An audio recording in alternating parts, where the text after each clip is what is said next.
Thank you all.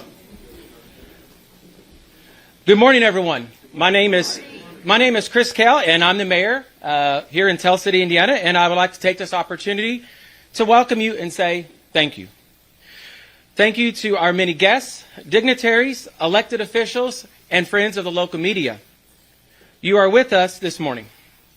Today, events are centered around a fairly recent announcement of a $1.6 million Port Infrastructure Development Program grant awarded to Tell City to allow us to construct a new and much-needed 40-foot pier in diameter. A pier that will be essentially allow increased loading and unloading capabilities of barges. The pier design will allow barging unloading operations regardless of water levels. This grant allows the opportunity, this grant opportunity and award would not be possible in our community without the Biden-Harris Port Action Plan, the U.S. Department of Transportation, Secretary Pete Buttigieg, and countless and instrumental people who worked so hard to make this award a reality in our community. On behalf of Tell City community and Perry County, I would like to sincerely thank everyone who was part of this project, a project that will continue to impact our community long after we are here. Teamwork is most critical piece for any part of a project to be able to succeed and sustain. And Tell City is specifically proud of the relationship we have and been able to build with Ndot throughout the years. Our teamwork and relationship with Ndot has allowed us to progress our community in a direction of continued strength and sustainability. And at this time, I would like to introduce to you a leader and familiar face to many who is guiding the continued success of infrastructure throughout the state of Indiana. He is a person of integrity and professionalism and with a professional record of proven leadership. To discuss this project further and many others they are actively working on, please welcome Ndot Commissioner Mike Smith.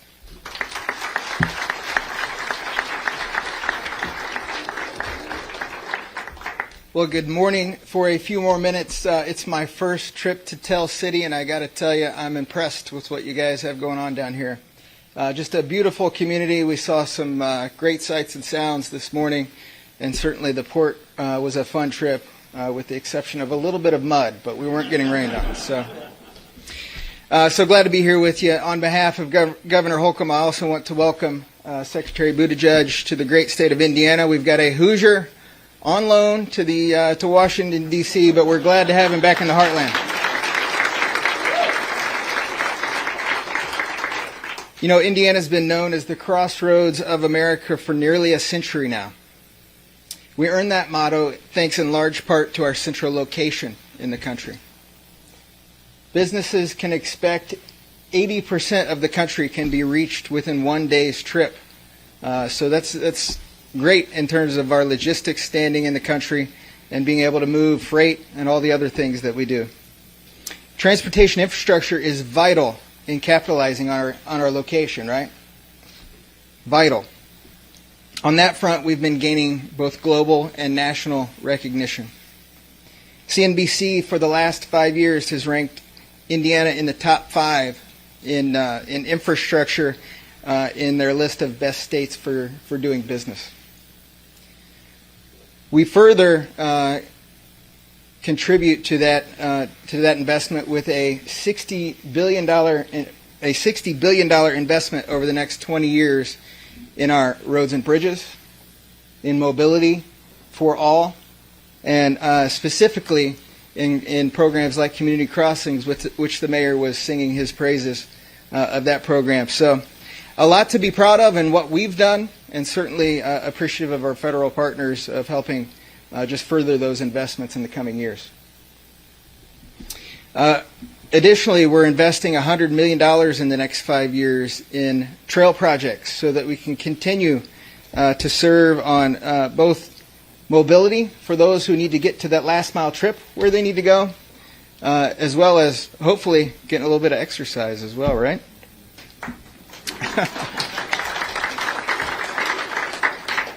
In partnership with the U.S. DOT, we're making the largest investment in passenger rail up north with the double track of the South Shore Line, with the extension of the Westlake Corridor, which will just do wonders for economic development and mobility of citizens really across our state, but specifically up north. And Mayor or Secretary, former Mayor, I think you were familiar with that project, right? The Hoosier State plays a leading role in the movement of freight across our state. We're number one state for pass-through mileage of highways. We're number 3 for freight rail miles. We're home to the second largest cargo hub in the United States and a thriving inland waterport network, including the one we saw today. As we build for the future and implement the bipartisan infrastructure law across Indiana and throughout the country, I'm honored and excited to work with the Secretary and the U.S. DOT team to deliver on that mission, along with our local partners. Anybody who's heard me speak in the recent past knows that we want to continue our investment in locals. So we'll be reaching out to the mayor, to our MPOs, our regional planning organizations, etc. We want your feedback, and really we understand at the state level we're just all trying to invest in the communities where we all live, and we understand you're a big part of that. And with that, thanks for the time. I'll hand it back to the mayor. Appreciate it.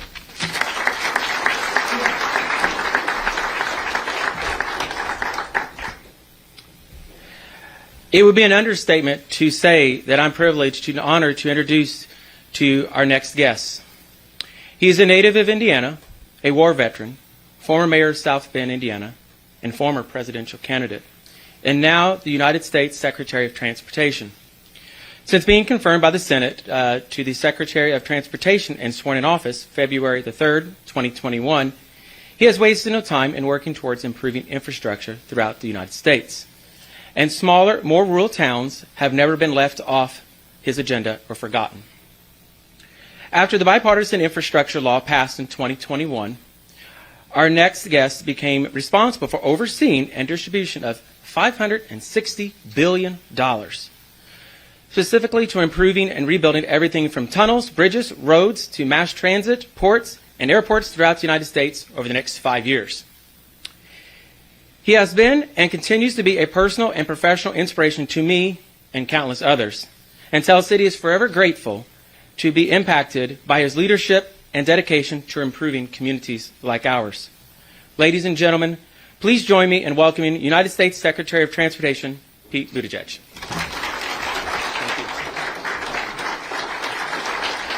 Thank you. Thank you. Take a seat, please. Well, thank you so much, Mayor. First of all, thank you, Tell City, for such a warm welcome. It feels very, very good to be back in Indiana. And I'll tell you, as you know, and I was explaining this to my staff in Washington, this is about as far as you can be from my hometown and still be in the same state. Might argue we have a lot of things that are a little different from my part of the state to here, but you have always made me feel at home. And what I really admire and appreciate about the spirit of this community is you've been so welcoming to me now visiting you as a member of the President's Cabinet, but you were no less welcoming to me when I was first turning up here about 10 years ago, trying to get people to care about what goes on in the state treasurer's office as a young business guy from the north of the state with a funny name, and you were just as kind to me then.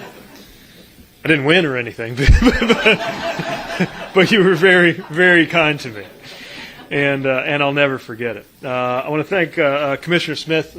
Congratulations on this leadership role. You've been with Ndot for a long time, but you're taking this job just as I am at what I believe is the most interesting and exciting time in our lifetimes to be doing this kind of work, thanks to the kind of funding that's coming our way. A lot of responsibility for you, for me, but I particularly want to applaud the commitment I just heard to working with local partners, because so much of this ultimately happens on the ground, and I know you and Ndot are focused on that. I want to thank the folks who gave me a tour, the Port Authority President, Alvin Evans. I don't know if Alvin, there you are, and your board members and colleagues who showed me around. Really appreciate the tour, the welcome, and I appreciate you arranging for the rain to take a pause just right about the time I got there. Thank you for that. It's been great to spend time with the mayor just to hear about the challenges and the opportunities that are ahead for Tell City, so much of which do remind me from home. My understanding is it was the Tell City Chair Company and companies like that were an economic pillar of the community in the past, employing hundreds of residents for decades and then closed, leading to the fear that the city could empty out. But because of the work ethic of the people of this community and because of how close it was to a freight rail station and because of the port, you were able to attract the Wapaka Foundry, which became the largest employer for this area. And it reminds me a little bit of the Studebaker factory we had in South Bend, this giant building that closed 50 years before I even became mayor. But when I took office, we were still trying to find our new footing after that. And for us, too, infrastructure is a big part of the answer. From taking advantage of the high-speed fiber that carried internet signals that ran along the train tracks and then helped us to attract new business, to the designs that we did, partnering with Ndot, among others, on getting our Main Street to be a little more friendly to foot traffic and to business, all of which helped make our downtown more attractive and drive new investment and new energy. And I guess the reason I bring all of this up is we know that communities rise or fall based on the quality of their infrastructure. And, you know, the economic development that is at stake here goes far beyond the things that are of interest to those of us who spend all our time and attention on infrastructure anyway, because infrastructure at the end of the day is the foundation on which we build our futures. So I'm here to talk about the future that we're building on the foundation of better infrastructure through the bipartisan infrastructure law that the President signed last November. And through that law, through the efforts of this administration, we're now positioned to do more for infrastructure than at any point in my lifetime, which is a good thing, because for the better part of my lifetime, that foundation has been allowed to get shaky. And part of why I'm here is that, frankly, that has been especially true in more rural areas in our country, which means that a big part of the solution can and must be to make investments in rural infrastructure.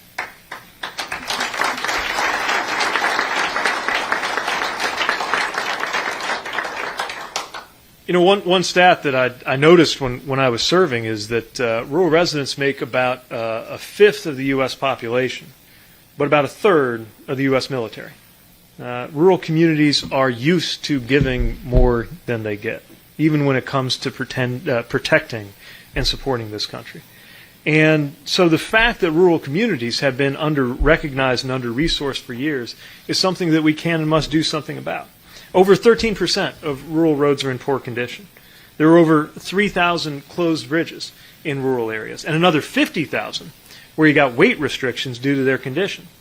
And of course, when a bridge is closed in a rural area, or when you got a load limit and you can't cross it, that means that the length of the average detour is going to be a lot more severe than it is in an area that's concentrated with a lot of alternatives. It can be 3 times longer than in an urban area, which means people take longer to get to work, businesses take longer to get their deliveries, and the fatality rate on rural roads is about twice as high as on urban roads. So this is part of a broader story. It's part of a bigger pattern that helps to explain why many rural communities have to fight so hard to hold on to their young people. And I'm encouraged to see some young people in the audience today who I hope will be able to build a future in Perry County, in the communities in and around Tell City. My own hometown wouldn't quite count as rural. That'd probably be a bit of a stretch. Although I will say, if I walked my dogs the long way, we would go through a cornfield before we got home.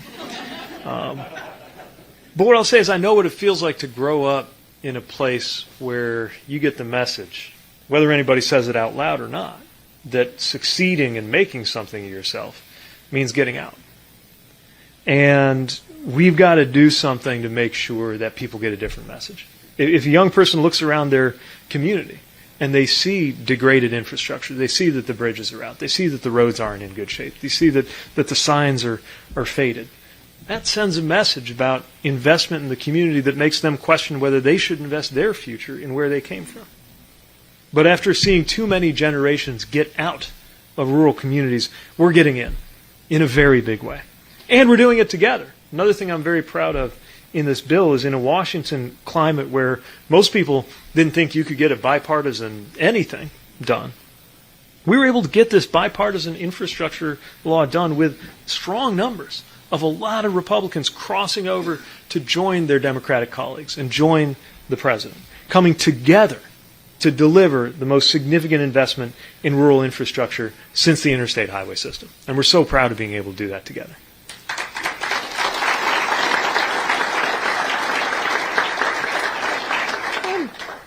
I would add that we've seen probably the highest compliment I can think of for a piece of legislation, which is few of the people who voted against it have started showing up to take credit for the outcomes. And you know what? That's very flattering. And it's evidence that this landmark legislation really was the right thing to do, and a long time coming. But of course, getting the law passed was just the beginning. Now we've got to use those resources to make sure everyone actually benefits. We've got to do it with geographic equity. We've got to do it with widespread participation. That's what I'm really here to discuss. This is the start of an ongoing partnership where together we're finding the best ways to use these federal resources to support the local priorities that make life better and create economic opportunity for all Americans. And when we do that, we strengthen the whole country. So let's talk about projects that make it easier and more affordable for people to get to work and for goods to get to market. Better roads and bridges mean less wear and tear on your vehicle, means more peace of mind, also means lower shipping costs at a moment when we're fighting inflation with everything that we've got. It means more customers for businesses. It means faster movement of goods. And, I would add, agricultural exports are just as much part of that as PlayStations on a boat coming in from China. I would argue perhaps more important for a lot of communities in the heartland. It means lower fuel costs. And I know our friends and colleagues at USDA are working. We're partnering very hard with very actively with Secretary Vilsack on ways to speed agricultural exports. We make the best stuff in the world. We should be selling it to the whole world, and we should make it easy. And I know you're actively involved in that. So in December, we allocated the biggest federal highway funding to states in decades, $52.5 billion, to improve roads and bridges. It's often said that there's no such thing as a Republican bridge or a Democratic road. And that's exactly right. We are going to fund projects that make life better and make our country stronger in every community where there's a need and every community where there's an opportunity. Now, in March, we opened applications for the Rural Surface Transportation Grants. That's a new program, $300 million, to fund road projects that increase access to markets or make travel safer. Towns can also use those funds for innovative transportation systems like on-demand transit, bringing a shared ride to you rather than having to rely on the fixed route bus systems that might make sense in more dense and populated areas. We've seen great results connecting people to jobs, to doctor's appointments, to community activities and resources using that on-demand model in places from Vermont to Florida to Georgia and more. We have new programs to fund rural ferries, better train service, better airport service, safer roads, safer railroad crossings. And the safest railroad crossing is when you can eliminate it completely, and I know we're working on some opportunities to do that. And, of course, including the perspective of rural stakeholders in everything that we do. And we have already started putting our money where our mouth is. Even before this bill passed, we had the infra program, about $1 billion in funding to go across the country. And the rule was you got to spend at least 25% of that in rural areas. I'm proud to report that we nearly doubled that, with 44% of that going to rural projects. And that's because we know how important it is and how much of a difference that funding can make in smaller communities. And we've got significant funding going into existing programs, but we're going to run them with a lot more resources, which is great because they've never had enough funding to meet the demand. Last time we had a round on a discretionary grant program, we had about $10 billion worth of applications for $1 billion worth of funding. And I can tell you there are a lot more than $1 billion that were worth funding. We've been doing rail-to-trail programs. I strongly agree that that's beneficial both from a commuter standpoint and from a recreational standpoint. We're doing one in the Arkansas Delta right now where we're going to help a rural area take an old, unused rail line, stimulate business and tourism. And we think that that's the kind of thing that a lot of the communities are going to choose to do with their federal funding that we're making available. But, of course, one of my favorite examples, one I'm here to talk about today, is what we just had a chance to look at. This port right here in this community that's needed investment for a long time. The pier there is not able structurally to carry the kinds of loads that it takes to get all of those raw materials to Wapaka.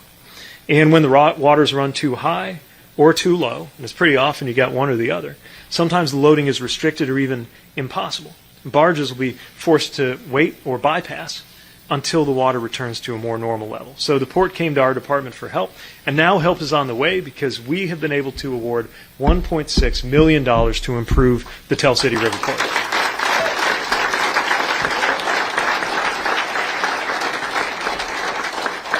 And what that means is there can be this new pier so the goods can be moved more often directly, barge to truck or truck to barge, regardless of the water level. And the port estimates this could increase productivity by up to 60%. Those benefits are going to ripple out across the community. Certainly for the Wapaka Foundry, which employs about 1,000 people, receiving the pig iron that comes in from the port, and then turning into the brake rotors and the flywheel housings and the crankshafts, all those other vehicle components that are going into an auto industry that is racing to keep up with the demand right now. And they're not just turning that pig iron into automotive parts. They're turning it into prosperity. They're turning it into middle-class incomes. They're turning it into sponsorships for the Little League team and dues for the VFW I just paid a visit to. They're turning it into a living. That's what this is all about. That's how infrastructure can create and sustain and protect a whole range of jobs. And it's one piece of this administration and this president's broader work to strengthen our domestic supply chains so we're less dependent and less vulnerable to what's going on with foreign supply chains. We can and should make more of it in America, and that's what a big part of this is. And now I know the conversation on the news is often in the trillions and in the billions, but one community at a time, we see how much $1 or $2 million can do. And that's especially true if you multiply it out by the thousands of communities that are ready to put these dollars to good use. In fact, Tell City has a history of building a very important piece of infrastructure for right around $1 million. I'm told that's what it originally cost to build the flood wall that has protected the city for so long. So that brings me to a second area that is important for us to help with, which is resilience. Making our transportation more resilient against rising water and extreme weather. And reducing the pollution that comes out of our transportation. You know, if you're in agriculture, you're managing uncertainty for a living. You don't need any more uncertainty than we already have when it comes to weather, but there's more where that came from. If you're dependent on one route to get to work, and it's a road that might get washed out or a bridge that might get closed down, you see the exposure to these increased incidences of extreme weather.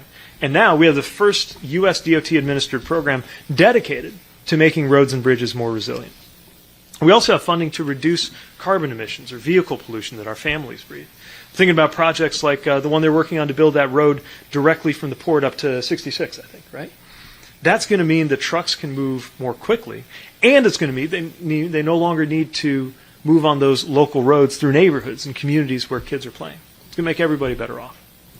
So to help protect our citizens against the climate crisis and to make sure that everyone can get the cost savings that are associated with things like electric vehicles, we've seen states with large rural populations, Utah, Tennessee, Alabama, at work building out the charging stations that are needed. And I've talked with county commissioners in rural areas about just how much of a difference it could make if residents can get one of these electric pickups you're seeing those commercials for and know that they're going to be able to charge it. And if we get that right, something that's especially important to a place like Indiana, we're building up a U.S.-based automotive industry for the next generation of vehicles, just as we did for the last. Now, last thing I want to highlight is not transportation, but more deeply about how infrastructure can improve life and economic strength in America. And that's that there's a lot more to infrastructure than there used to be. Now, I'm by comparison, the old-fashioned secretary working on the trains, planes, and automobiles. But right now, it is just as important to have a connection to the internet as it is to the interstate highway system. You got to have both. And we're working on that, too. So the infrastructure law is going to make the price of internet more affordable, and it's going to make sure that high-speed internet is available to every American. I don't need to explain to anybody here how important that is for businesses, for families, for schools. And we're going to make sure that drinking water is clean in every part of this country. One of those most basic things that you shouldn't even have to think about. Of course, in municipal government, we think about it so that everybody else doesn't have to. But it's time for the federal government to make it a little easier for those county and local officials working on that to do their job. These are the kinds of investments that can help make sure a new generation of Americans can live and can thrive in the communities where they were raised. There's less pressure to get out of your hometown. When you look around and there's good paying construction jobs everywhere, when you can count on that high-speed internet to work remotely for any employer you like, maybe use it to launch your own big company. When there's better passenger service, better airports around, access to a rail network to keep you connected, maybe keep your employer connected across the region, a walkable downtown, big or small, with the kind of quality of place that makes you want to spend your time there. That's what we can build. Those are the kinds of investments that America ought to have been making all along. We're doing it now.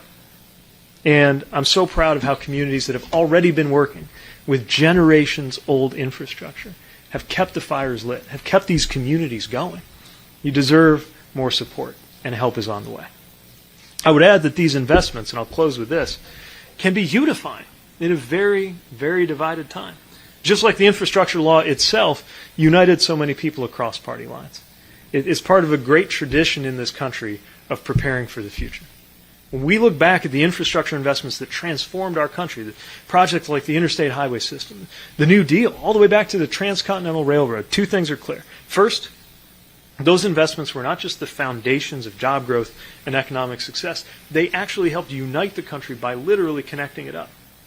President Eisenhower said, "Our unity as a nation is sustained by free communication of thought and by easy transportation of people and goods." He said, without them, we would be a mere alliance of many separate parts.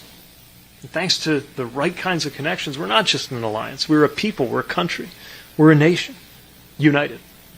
The second pattern is this. Each one of those big infrastructure investments was fiercely debated at the time. And nobody got it exactly the way that they wanted. But they ultimately made it, and they made it with bipartisan support, and the rest was history. The rest is our American history of economic strength and connectedness and innovation. So I believe that the bipartisan infrastructure law puts us in a tradition with the best of those who came before us and sets the right course for the people that we're serving today and those who will come after us. I actually think the best way that we can honor the tradition of those who came before is to emulate the fact that our forebears were always keeping their eyes focused on the future. And that's what we have a chance to do right now, and that's what I see folks here in Tell City doing. So I couldn't be prouder of what I've seen on the ground here, couldn't be prouder that our department is supporting this community, and I'm very much looking forward to seeing the results. Thank you again for having us here. Really appreciate it. Thank you. Thank you.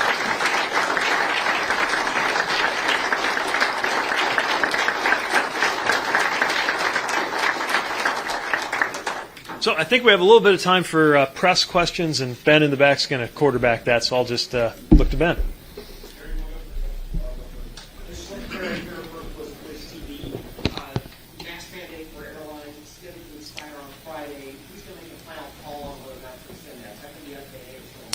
So that call comes from TSA, or it's enforced at TSA, but they're going to rely heavily on the recommendations from the CDC. Let me say this. I think we're all ready for the day when we can move on from these mandates. I know I am. I flew today. But we have to make sure whatever we do is responsible from a public health perspective. On one hand, we're in better shape than ever before, thanks to the vaccinations that have taken place and the boosters that people have got. On the other hand, we have these variants that emerge, and we need to keep a close eye on them. So my hope is that we are on a path forward, ultimately leading us out of these mandates. But I don't have an update for you right this minute.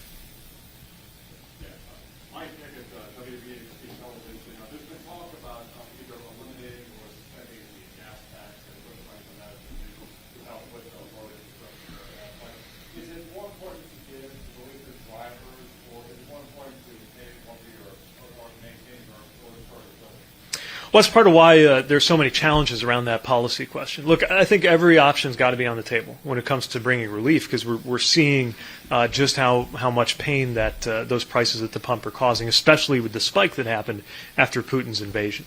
But as not just the federal government, but also states work through this decision, you got to balance that against what these dollars go to, which is ultimately our roads. And I think while we ought to keep all options on the table, we got to really think about the implications of any step that would affect that funding. You brought up a number of the impact of, for example, repairing bridges in rural areas. I want to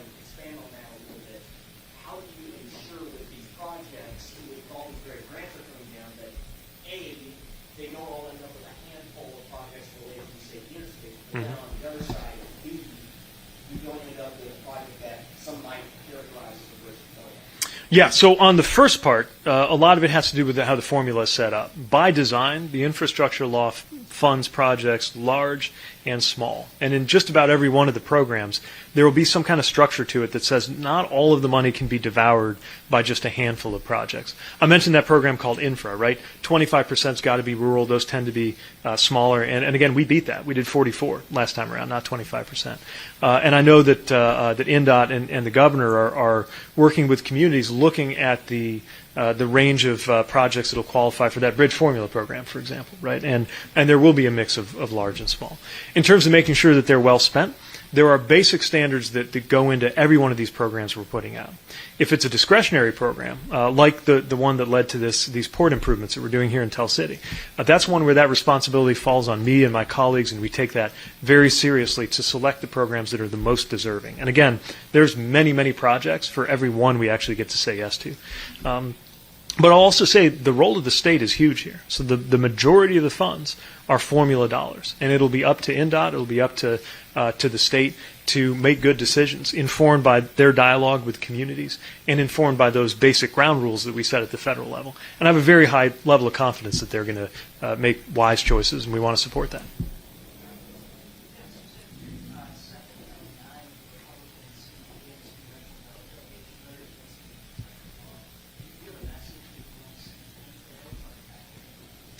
Look, anything I have to say to them, I can call them up and, and share it personally. Here's what I'll say, though. This is a good policy. This is a good law. And I don't think you got to be a Democrat to believe in that. I think Democrats and Republicans, out here in the community, I think, if you just pull some people on the street and ask them what they think, I don't think it's nearly as partisan as it turned out to be on Capitol Hill. Politics is politics, right? And that's always going to happen. But again, I'll say, I guess two things I would say. One, if any one of those people who voted against it comes around and wants to be there for ribbon cutting, I take that as a flattering indication that we're on the right track policy-wise.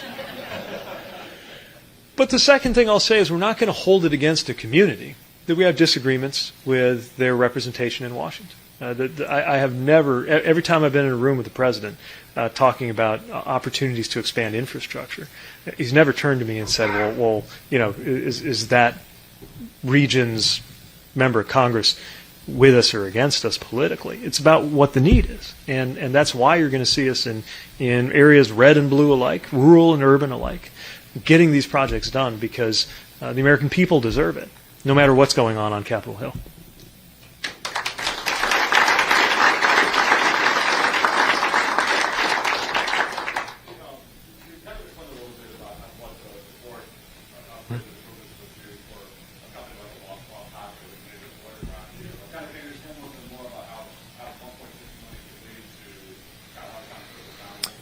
Sure. So what we saw today when we went down to the port is that they rely on a floating crane to do the unloading. And I met one of the operators, and he does a remarkable job with that piece of equipment.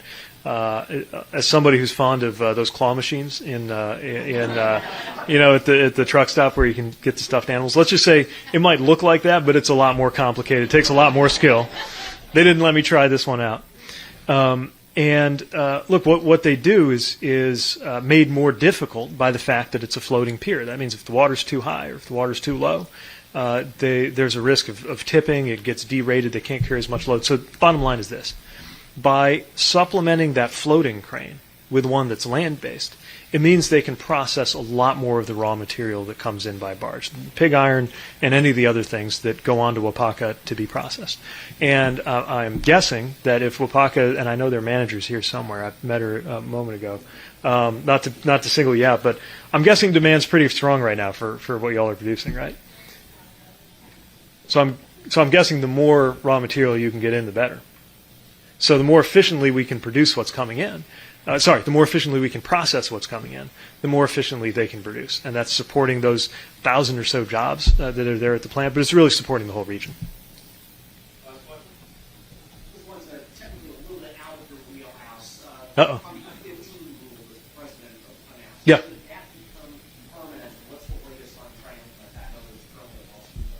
So the president's decision, by definition, is above my pay grade. But what I'll say is that it is very important to make sure that we're finding sources of relief, given what folks are paying at the pump. It's always got to be balanced against the very important environmental considerations that are part of this. But I do think that the steps that wouldn't normally be on the table have to be considered at a time like this, because we're fighting these price increases with everything we've got. And so this measure is going to bring that kind of relief to millions of Americans. Our hope is that the conditions, the extreme conditions that led to this, with an oil-producing country mounting an invasion and getting into a war, are not conditions that are going to exist forever. All right. Thanks a lot.